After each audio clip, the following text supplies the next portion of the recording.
Ешқашан атылмайтын ерекше дәмді маринадталған қиярдың рецептімен бөлісемін. Ол үшін бізге қажетті қиярды жуып аламыз, сонымен қатар банканы жақсылап жуамыз. Мен стерилдемеймін, тек уксус қосылған сумен шаямын. Ал закрывашка мүлдем қолданбаймын, себебі бұрандалы қақпақпен жабамын. 2015 жылдан бері осылай жабамын, ешқашан атылмаған, ал рецептін келген қонақтың барлығы сұрайды. Мен 1 литрлік банкадан 2 банкаға рецепт беріп тұрмын. Сіздер қаласаңыздар, осы екеуін қосып, 2 литрлік 1 банкаға жапсаңыздар болады. 1 литрлік банкадан 2 банкаға толтырып қиярды саламыз. Үстіне немесе астына чеснок, укроп, петрушка, кинзаны ірі етіп турап 2 банкаға бөліп саламыз.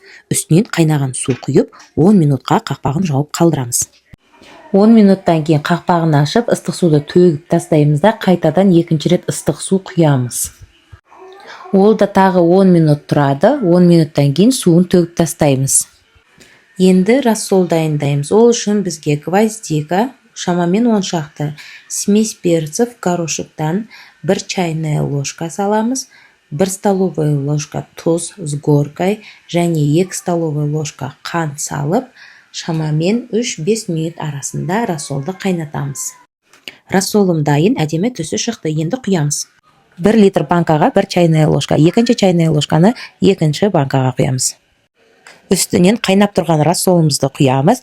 Горошек перцтерін ішіне салуды ұмытпаңыздар.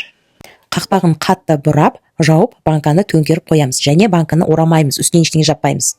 Егер банканы орап тастасаңыздар, қиярлар хрустящий емес, жұмсақ болып қалады. Өздеріңіздің қалауларыңыз бойынша помидор араластырып та жабуға болады. Дәмі өте керемет болып шығады.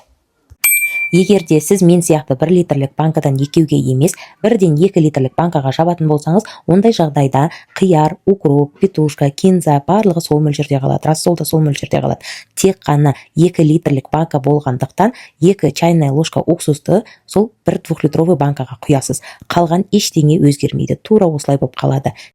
Егер банканы стерилдегіңіз келсе, духовкаға осылай стерилдеуге болады.